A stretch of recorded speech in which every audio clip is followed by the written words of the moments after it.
Corona virus COVID-19 ലോകം ഇന്ന് നേരിടുന്ന ഒരു മെഡിക്കൽ എമർജൻസി, ആരോഗ്യ അടിയന്തരാവസ്ഥയുടെ പുതിയ പേരാണ് കോവിഡ്-19. നമ്മളെല്ലാവരും ഒന്ന് ഭീതിയോടെ ആ ന്യൂസുകൾ ഒന്ന് സെർച്ച് ചെയ്തതിന് ലോകം മൊത്തം ഈ ഒരു ന്യൂസിൻ്റെ പുറകെയാണ് ദിവസങ്ങളായിട്ടുള്ളത്. അപ്പോൾ നമുക്ക് ആദ്യമായിട്ട് കോവിഡ്-19 എന്താണെന്ന് നോക്കാം.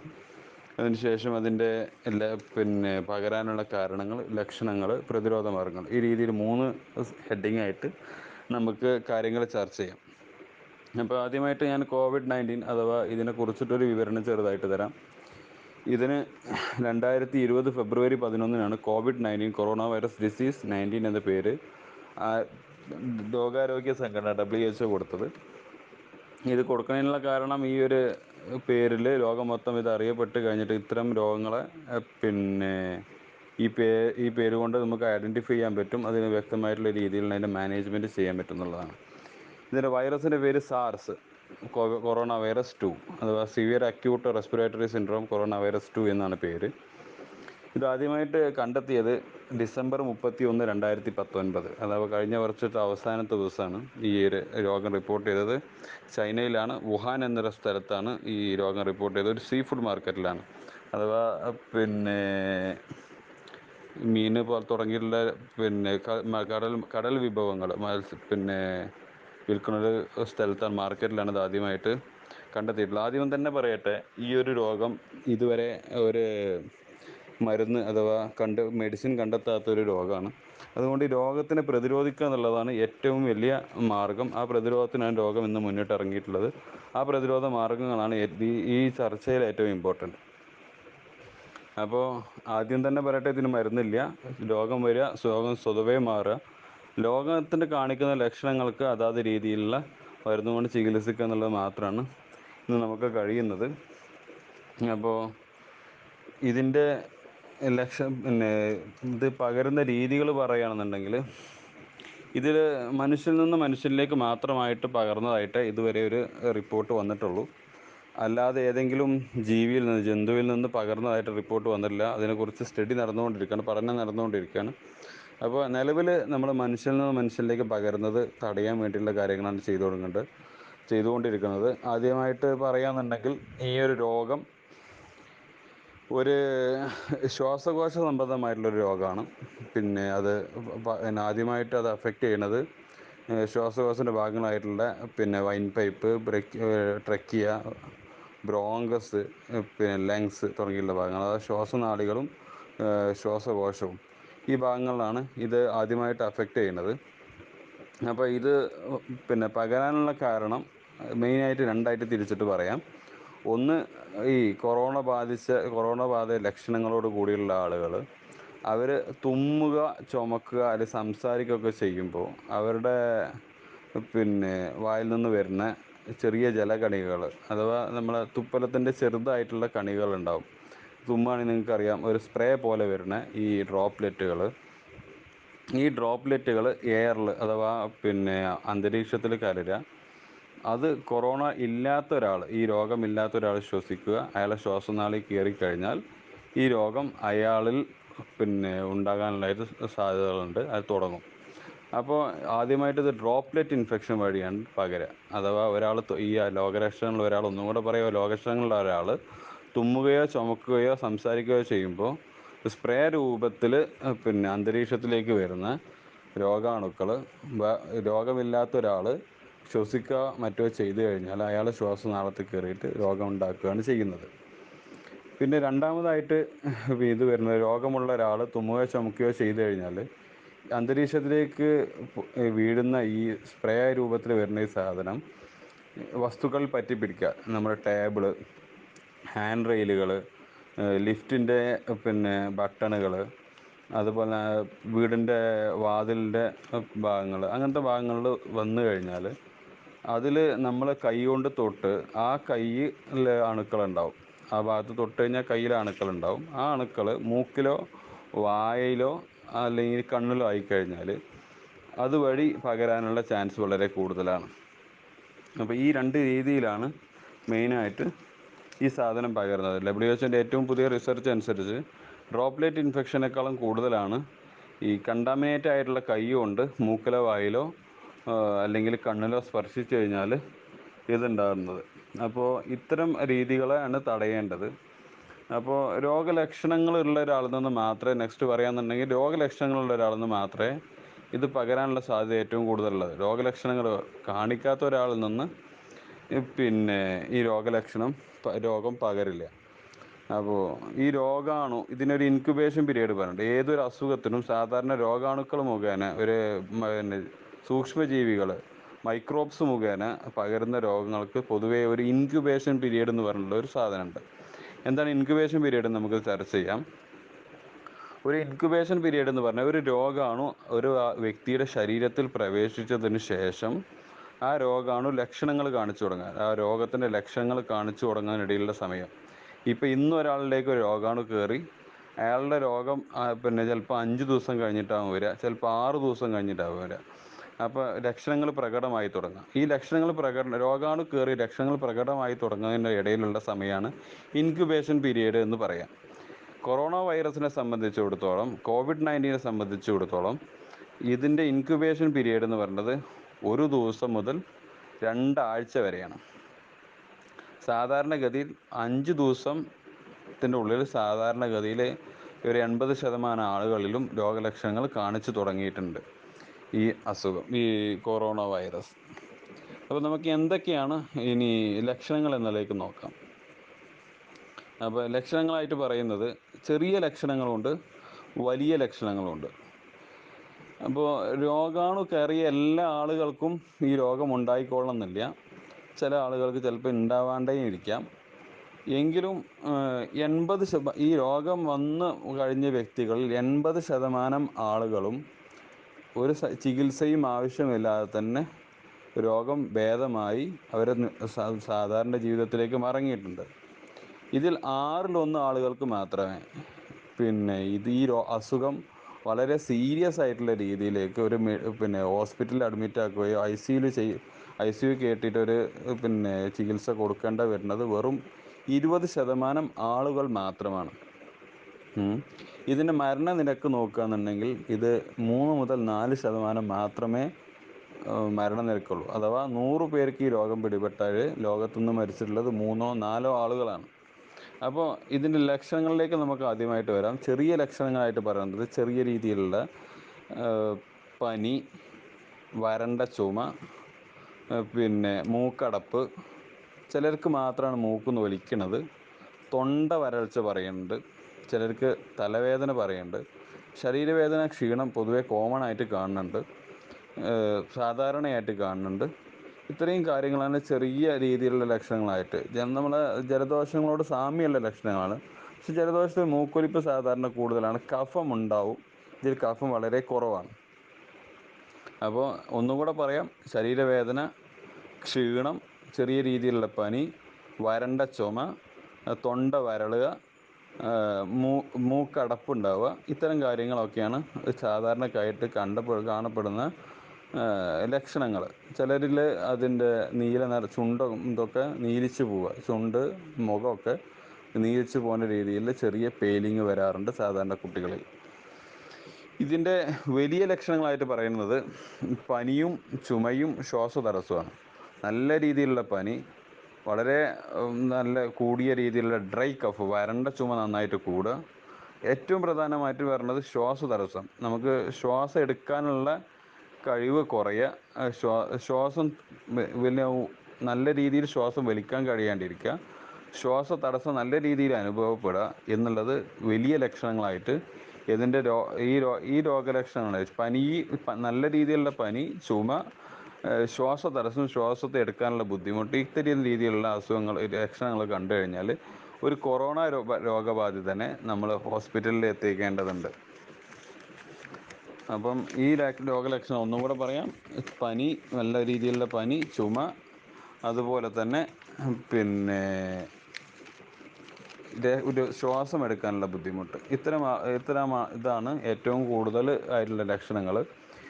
ഇനി കൊറോണ ബാധിച്ചു കഴിഞ്ഞാൽ ഏറ്റവും ബുദ്ധിമുട്ടുണ്ടാകുന്നത് ആരിലാണെന്നുള്ളതാണ് നെക്സ്റ്റ് ചോദ്യം. കുട്ടികളിലും യുവാക്കളിലും, കുറച്ചൊരു പ്രായമെത്തിയ കുട്ടികൾ, വളരെ ചെറിയ കുട്ടികളല്ലാണ്ട് 5 വയസ്സിന് മുകളിലുള്ള കുട്ടികൾ, അതുപോലെ തന്നെ യങ് അഡൽട്ട്സ്, ചെറിയ യുവാക്കളിലൊക്കെ ഈ രോഗം വളരെ പെട്ടെന്ന് മാറാനുള്ള ഇത് കൂടുതലാണ്. അതൊക്കെ രോഗപ്രതിരോധ ശക്തി കൂടുതലാണെന്നുള്ളതാണ് കാരണം. പക്ഷേ ഈ രോഗം ഏറ്റവും കൂടുതൽ ബുദ്ധിമുട്ടാക്കുന്ന ആളുകൾ ഒന്ന് വൃദ്ധന്മാരാണ്, രണ്ട് രോഗികളായിട്ടുള്ളവർ, സീരിയസ് ആയിട്ടുള്ള ഇൽനെസ്, ക്യാൻസർ, നല്ല രീതിയിലുള്ള പ്രമേഹം, അതിരക്തസമ്മർദ്ദം, ഹൃദയ സംബന്ധമായ അസുഖങ്ങൾ, ശ്വാസകോശ സംബന്ധമായ അസുഖങ്ങൾ, കിഡ്നി സംബന്ധമായ അസുഖങ്ങൾ, ഇത്തരം അസുഖങ്ങളൊക്കെ ഉള്ളവർ ഈ രോഗം വന്നു കഴിഞ്ഞാലുള്ള അവരുടെ ബുദ്ധിമുട്ടുകൾ വളരെ കൂടിയിരിക്കാൻ സാധ്യതയുണ്ട്. അത്തരം ആളുകൾക്ക് ചെറിയ ലക്ഷണങ്ങൾ കാണിക്കുമ്പോൾ തന്നെ അവരെ ഹോസ്പിറ്റലിൽ എത്തിക്കേണ്ടതുണ്ട്. അപ്പോൾ അവർക്കാണ് ഈ രോഗം സീരിയസ് ആയിട്ട് ബാധിക്കലും മരണത്തിനൊക്കെ കാരണമായിട്ടുള്ളത്. ഇപ്പോൾ രോഗബാധ ഒരാളുടെ സ്ഥിരീകരിച്ചു കഴിഞ്ഞാൽ, ഈ ലക്ഷണങ്ങളൊക്കെ കണ്ടു, രോഗബാധ ഒരാളുടെ വന്നു, അല്ലെങ്കിൽ നിങ്ങൾക്ക് രോഗബാധ സംശയിച്ചു കഴിഞ്ഞാൽ നിങ്ങൾ ചെയ്യേണ്ട കാര്യങ്ങളുണ്ട്. അപ്പോൾ അതിൽ ഏറ്റവും ആദ്യമായിട്ട് പറയുന്നത്, നിങ്ങൾ പുറത്ത് പോവാണ്ടിരിക്കുക. എവിടെയാണോ നിങ്ങളുള്ളത് അവിടെ തന്നെ കഴിയുക. പൊതുജനമായിട്ടുള്ള സമ്പർക്കം, നിങ്ങൾ വീട്ടിലുള്ളവരുമായിട്ടുള്ള ഇടപഴകൽ പോലും നിർത്തുക. ആരോഗ്യ വകുപ്പിനെ കാര്യങ്ങൾ അറിയിക്കുക എന്നുള്ളതാണ് ആദ്യമായിട്ട് ചെയ്യേണ്ട. ക്വാറൻറ്റൈൻ നിങ്ങൾ തന്നെ എവിടെയാണോ ഉള്ളത് അവിടെ തന്നെ നിൽക്കുക. ഒരു കാരണവശാലും നിങ്ങൾ ഹോസ്പിറ്റലിലേക്ക് പോകരുത്. ആരോഗ്യ പ്രവർത്തകർ നിങ്ങളുടെ അടുത്തേക്ക് വരും. അതിന് നിങ്ങൾ ആരോഗ്യ പ്രവർത്തകരെ നിൽക്കുന്ന സ്ഥലത്ത് നിൽക്കുക, ആരോഗ്യ പ്രവർത്തകരെ അറിയിക്കുക. പിന്നെ വീട്ടിലുള്ളവരുടെ സമ്പർക്കങ്ങൾ കുറക്കുക, ഇല്ലാണ്ടാക്കുക, നിങ്ങൾ മാറി നിൽക്കുക, സമൂഹത്തിൽ നിന്ന് മാറി നിൽക്കുക എന്നുള്ളതാണ് ആദ്യമായിട്ട് ചെയ്യേണ്ടത്. പിന്നെ നിങ്ങൾക്ക് ആവശ്യമായിട്ടുള്ള മാസ്കുകൾ, അത്തരം കാര്യങ്ങൾ നിങ്ങൾക്ക് ആരോഗ്യ പ്രവർത്തകർ എത്തിക്കും. അപ്പോൾ മാസ്ക് എന്നെ സംബന്ധിച്ച് പിന്നെ ഒരു ചോദ്യം വരുന്നത്, മാസ്കിനെ സംബന്ധിച്ച് WHO കാര്യങ്ങൾ ചോദിക്കുമ്പോൾ മാസ്ക് പറയുന്നത് എല്ലാവരും മാസ്ക് ധരിക്കേണ്ടതില്ല. രോഗബാധയുള്ള സ്ഥലങ്ങളിലുള്ള ആളുകൾ മാത്രമാണ് മാസ്ക് ധരിക്കേണ്ടത്. അതും രോഗിയെ ശുശ്രൂഷിക്കുന്ന ആളുകൾ, രോഗബാധ സംശയിക്കുന്ന സ്ഥലങ്ങൾ, രോഗികൾ ഏറ്റവും കൂടുതലുണ്ട് എന്ന് അറിയപ്പെടുന്ന മേഖലകൾ, അത്തരം മേഖലകളിൽ പ്രത്യേകിച്ച് അവർ അഡ്മിറ്റ് ചെയ്ത ഹോസ്പിറ്റലിൻ്റെ പരിസരത്തുള്ളവർ, അത്തരം ആളുകളാണ് മാസ്ക് ധരിക്കേണ്ടത്. മാസ്ക് ധരിക്കേണ്ട രീതിയുമുണ്ട്. അതൊക്കെ ഒരു ഓഡിയോയിൽ കൂടെ മാത്രം പറയാൻ പറ്റില്ല. വളരെ കൈ ആദ്യം തന്നെ നമ്മൾ ഡിസിൻഫെക്റ്റൻ്റ് വെച്ചിട്ട് ക്ലീൻ ചെയ്യണം. എന്നതിന് ശേഷമാണ് മാസ്ക് ധരിക്കണം. മാസ്ക് ഇത്തരം ആളുകൾ മാത്രമേ ധരിക്കേണ്ടതുള്ളൂ, എല്ലാവരും മാസ്ക് ധരിക്കേണ്ടതില്ല എന്നുള്ളതാണ് ഇതിൽ ഏറ്റവും ഇമ്പോർട്ടൻ്റ്. ഇത്തരം രീതിയിലുള്ള ആളുകൾ, ഒരാൾക്ക് രോഗലക്ഷണം വന്നു കഴിഞ്ഞു, അയാൾ ആരോഗ്യപ്രവർത്തകരെ അറിയിച്ചു, അയാൾ മാസ്ക് ധരിക്കണം, അയാളെ ശുശ്രൂഷിക്കുന്നവർ മാസ്ക് ധരിക്കണം. അയാൾക്ക് പനി, ചുമ, ശ്വാസതടസ്സം പോലുള്ള സംഭവങ്ങളുണ്ടെങ്കിൽ അത് ആരോഗ്യപ്രവർത്തകരെ അറിയിക്കണം. ആരോഗ്യപ്രവർത്തകർ ആയിട്ടുള്ള ആളുകൾ, അല്ലെങ്കിൽ അവർ തന്നെ ഹോസ്പിറ്റലിൽ, നിങ്ങൾ ഏത് ഹോസ്പിറ്റലിലേക്കാണോ നിങ്ങളെ ഷിഫ്റ്റ് ചെയ്യുന്നത് അതിന് വേണ്ടിയിട്ടുള്ള സജ്ജീകരിക്കാൻ പറയണം. എന്നതിന് ശേഷം മാത്രം രോഗിയെ അങ്ങോട്ട് മാറ്റണം. പിന്നെ പറയുന്നത് രോഗത്തിൻ്റെ പ്രതിരോധ മാർഗങ്ങളാണ്. അതാണ് ഒരു വ്യക്തിയെ സംബന്ധിച്ചിടത്തോളം ഏറ്റവും ഇമ്പോർട്ടൻ്റ് ആയിട്ടുള്ളത്, രോഗപ്രതിരോധ മാർഗങ്ങളാണ്. അതിൽ ഞാൻ ആദ്യം നമ്മൾ വ്യക്തിപരമായിട്ട് ചെയ്യേണ്ട കാര്യങ്ങളെ കുറിച്ചുകൊണ്ട് പറയാം. നമ്മൾ ഇടയ്ക്കിടെ സോപ്പ് ഇട്ടിട്ട് കൈ കഴുകണം. ഏറ്റവും നല്ല രീതിയിൽ സോപ്പ് ഇട്ടിട്ട് കൈ കഴുകണം. അത് കൈയിൻ്റെ റിസ്റ്റ് ജോയിൻറ്റ് മുതൽ, മണിബന്ധം മുതൽ മുകളിലേക്കുള്ള ഭാഗം, അഥവാ കയ്യിൻ്റെ വിരലുകൾക്കിടയിലുള്ള ഭാഗം, തള്ളവിരൽ എപ്പോഴും മിസ് ചെയ്ത് പോകുന്ന സാധനമാണ് തള്ളവിരൽ. നഖത്തിൻ്റെ ഇടയിലുള്ള ഭാഗം, നഖം പരമാവധി വൃത്തിയായിട്ട് സൂക്ഷിക്കുക. നഖത്തിൻ്റെ ഇടയിൽ, നഖത്തിൻ്റെ ഉൾഭാഗത്ത് അങ്ങനെ വെട്ടാത്ത ആളുകളാണെങ്കിൽ നഖത്തിൻ്റെ ഉൾഭാഗത്ത് നല്ല രീതിയിൽ അത് കൈ കഴുകണം. അതുപോലെ തന്നെ ക്രീസുകളുണ്ട്, മടക്കുകളും ചുളിവുകളും ഉണ്ട് കൈയിൻ്റെ ഉള്ളിലുള്ള, അത്തരം ഭാഗങ്ങളിൽ വളരെ നന്നായിട്ട് സോപ്പിട്ടിട്ട് കഴുകണം. അത് നിങ്ങളെ കൈ വൃത്തികേടായി തോന്നിക്കഴിഞ്ഞാൽ, അല്ലെങ്കിൽ നിങ്ങൾ ഇത്തരം ആളുകളുടെ സ്ഥലത്തോ, അല്ലെങ്കിൽ പൊതുവായിട്ട് ആളുകളുടെ സ്ഥലത്ത് ലിഫ്റ്റിൻ്റെ കാര്യങ്ങളോ അങ്ങനത്തെ ടച്ച് ചെയ്ത സമയത്താണെന്നുണ്ടെങ്കിൽ നിങ്ങൾ ഒരു കാരണവശാലും കണ്ണിലോ മൂക്കിലോ വായിലോ കൈ വെക്കരുത്. ആ കൈ കൊണ്ടുപോയിട്ട് ആദ്യമായിട്ട് നിങ്ങൾ വളരെ വൃത്തിയായിട്ട് കഴുകണം. ഇനി എല്ലാ ഓഫീസിലൊക്കെ ജോലി ചെയ്യുന്നവരുണ്ടാവും, അവർക്ക് കൈ വൃത്തിയാക്കാനുള്ള വെള്ളവും സോപ്പും അവൈലബിൾ ആയിക്കൊള്ളണമെന്നില്ല. അങ്ങനത്തെ ആളുകൾ 60% ആൽക്കഹോളിന് കണ്ടൻ്റുള്ള ഹാൻഡ് സാനിറ്റൈസറുകൾ, കൈ വൃത്തിയാക്കുന്ന ഹാൻഡ് റബ്ബുകൾ എന്നൊക്കെ പറയും, അങ്ങനത്തെ സാധനങ്ങൾ ഉപയോഗിക്കണം. 60% ആൽക്കഹോൾ കണ്ടൻ്റുള്ള ഹാൻഡ് സാനിറ്റൈസറുകൾ ഉപയോഗിക്കണം. ഹാൻഡ് സാനിറ്റൈസർ ഉപയോഗിച്ച് ഏറ്റവും കുറഞ്ഞത് 20 സെക്കൻഡ് കൈ റബ്ബ് ചെയ്യണം. അത് ഈ പറഞ്ഞ പോലെ തന്നെ കൈയിൻ്റെ വിരലുകൾക്കിടയിലുള്ള ഭാഗം, നഖത്തിൻ്റെ ഉൾവശങ്ങൾ, തള്ളവിരൽ, കയ്യിൻ്റെ മടക്കുകൾ, ക്രീസുകൾ, കയ്യിൻ്റെ മണിബന്ധം വരെയുള്ള കയ്യിൻ്റെ ഭാഗങ്ങൾ, ഇത്രയും ഈ ഭാഗങ്ങൾ മുഴുവൻ ഇത് സാനിറ്റൈസ് ചെയ്തിരിക്കണം.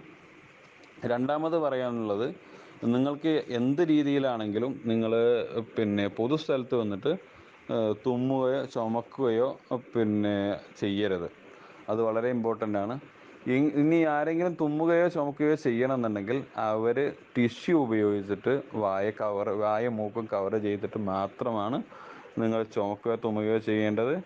ഇനി ടിഷ്യൂ അവൈലബിൾ അല്ല എന്നുണ്ടെങ്കിൽ നിങ്ങൾ തൂവാല കയ്യിൽ കരുതണം. തൂവാല കൊണ്ട് വായും മൂക്കും പൊത്തിയതിന് ശേഷം മാത്രമേ ചെയ്യാവുള്ളൂ.